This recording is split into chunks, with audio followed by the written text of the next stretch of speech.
What's up, boxing fans? This is TBE Boxing, back at you again.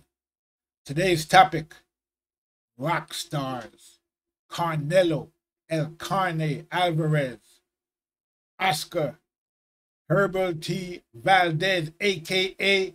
Eddie Reynoso and the Pedophiliacs. Let's chop it up and see what it's all about. Got the money for minutes, pretty bitch, gotta show me titties. This is the life that I chose, huh? On the block with the pole, huh? This is the life that I chose, huh? On the block with the pole, huh? That life for riches, huh? That life for riches, huh? Pretty bitch, show me titties, huh? And I got the glazy run up on me, I'ma make you get it. I'ma make you get it. What's up, boxing fans? Let's talk some boxing. We're gonna chop it up today.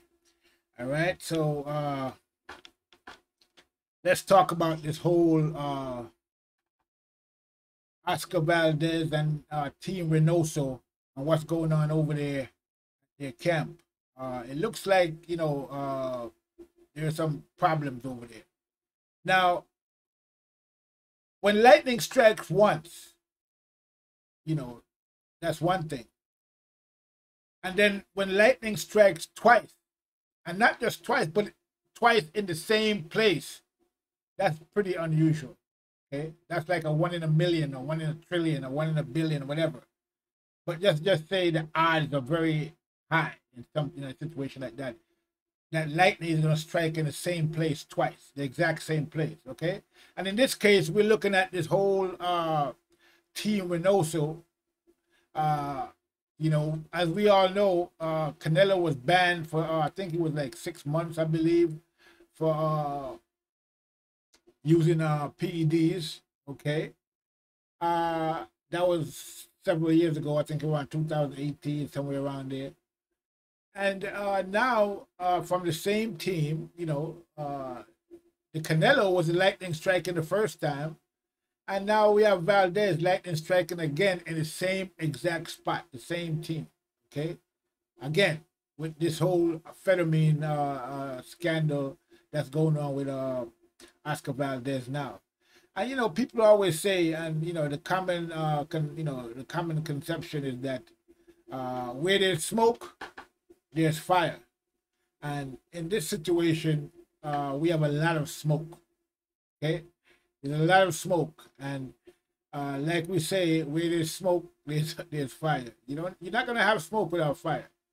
So it's looking pretty bad for our Team Reynoso and the pedophiliacs. So what's really going on? No one seems to know exactly, but we do know that Reynoso and his team, specifically Carne-Lo and now Oscar Valdez, has tested positive for PEDs. Now it's kind of ironic when you look at the whole Reynoso team. Okay, this whole thing with PEDs is very informative. And not just informative, but in this case it's very ironic, because if you remember the way that Andy Ruiz got his shot to become the first Latino or Mexican heavyweight champion of the world was because of PEDs. Okay, Jared Miller tested positive for PEDs, and so the fight between Joshua and Miller didn't go on, and Andy Ruiz stepped in because of PED use. Okay, not that he was using PEDs, but Jared Miller, so he got the opportunity because of PEDs. Okay, because of PED used by Jared Miller. Then shortly after that, Carne-Lo, shortly before that, Carne-Lo, got banned for PED use. And now we have Oscar Valdez accused of using PEDs or actually testing positive for a banned substance. And we also have Garcia on their team, who supposedly just came on their team recently. And he pulled out of a fight recently, said that he had mental health issues, quote unquote. Who knows what that was? Maybe he didn't want to pop dirty or something. We don't know. I mean, I'm just speculating, of course, but we don't know why he actually pulled out. You know, if we take him at his word, he said he had some mental health issues. Okay, so you know that's all we know for right now. But that whole team over there at Team Reynoso seems to be having issues. You know, various issues at one time or the other. I mean, you know, it's very chaotic over there at Team Reynoso, from what we're hearing. Okay. And, you know, this PED popping, you know, positive for this PED thing right now is not a good look for Team Reynoso, especially with the history that they already have. Okay. So, you know, personally, I don't like the whole idea of PED use. I don't think fighters should be using PEDs. Boxing is dangerous enough without the use, you know, without using drugs to enhance the destructive power of the fighters.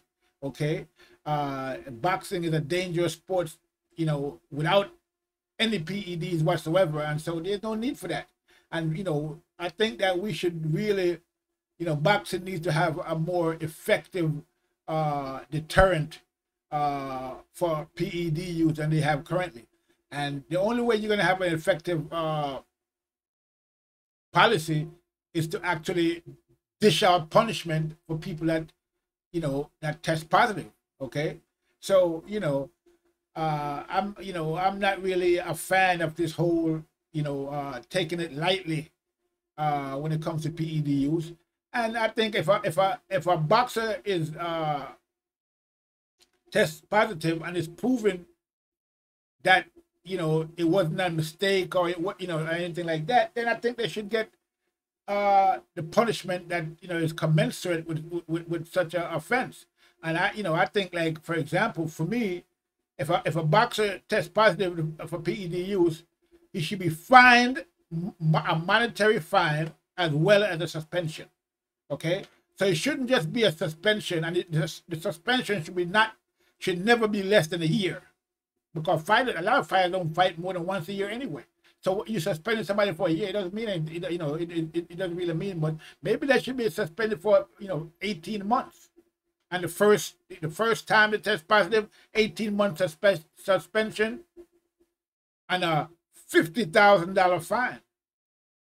Okay, I mean, to me, that's what it should be. I probably even more severe than that, because it should be very clear that PED use is not accepted in boxing. Okay, it should be very clear, and there should be no confusion about it.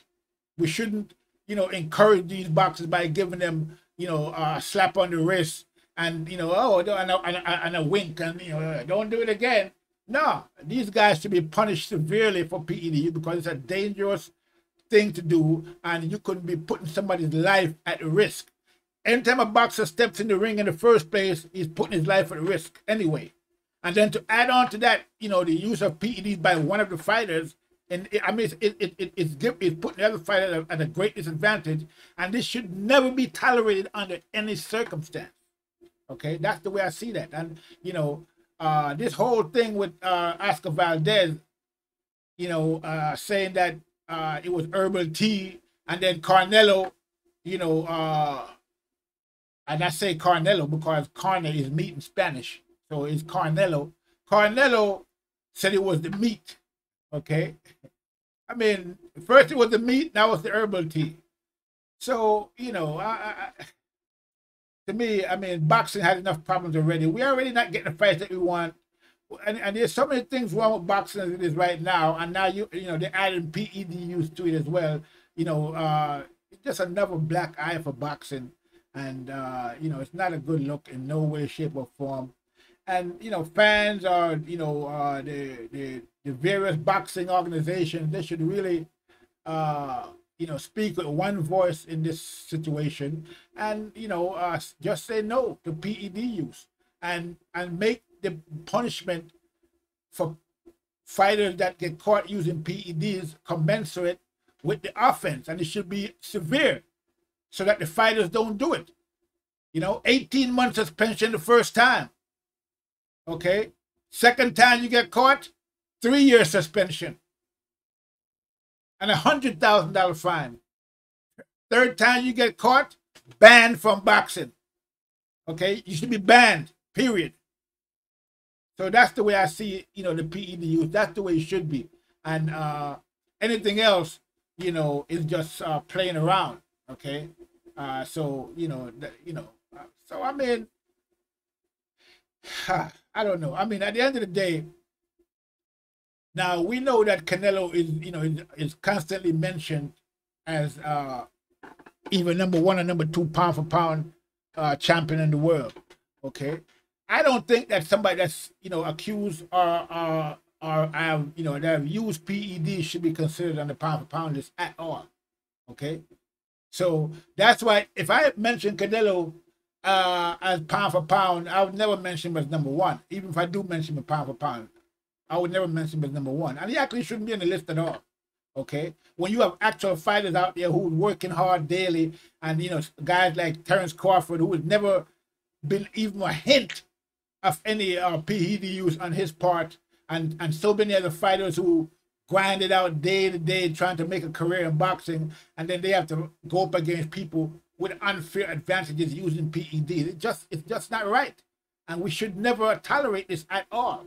Okay, so it should be determined what is the exact nature of this PED test with Oscar Valdez, and if it's found out that he actually popped dirty for PEDs, then he should be fined and suspended. Period. Okay, there shouldn't be no exceptions to this. Okay, he should be fined and suspended immediately if it's found out that he was consciously making this effort to get an unfair advantage by using PEDs. Okay, pure and simple. No ifs, no buts. Fined and suspended. 18-month suspension, $50,000 fine on the first offense. That's what it should be. Second offense, 3-year suspension, $100,000 fine. Third offense, banned for life from boxing. Banned for life. That's the way it should be. That would be an effective deterrent against PED use in boxing. And if that was to happen, you'll see a lot of fighters, move away from using PEDs. And every fighter should be tested. It shouldn't even be a question of whether or not a fighter signs up for testing. It shouldn't be voluntary. Okay, every single fighter should be tested on a regular basis for PED use. No, it's not up to them. It shouldn't be voluntary where they have to sign up to VITA or some other program. No, there shouldn't be any question about them signing up. When they get the fight, that's automatic signing up for testing. It shouldn't be no question about it. Every fighter should be tested on a continuous basis with no exceptions. Okay, that's the way it should be. So all these games that is being played in boxing, some fighters are signed up and some fighters are not. It doesn't make any sense. Okay, we need to really take this thing seriously before somebody gets killed. I mean, people have gotten killed in the ring already. We all know this. So we need to get a handle on this whole PED thing in boxing, and and nip it in the bud right now. And the only way to get that done is with effective penalties that make these fighters think twice or 3 times about even using PEDs. Okay, it should be no question about that. So in terms of Team Reynoso, it looks like these guys got some issues over there. And if Canelo was using, and he's the leader of that group over there, more or less, okay, and he was using PED. He got caught for PEDs, and now we see Oscar Valdez, caught up in this whole PED issue. How long before we hear something about Garcia and Ruiz?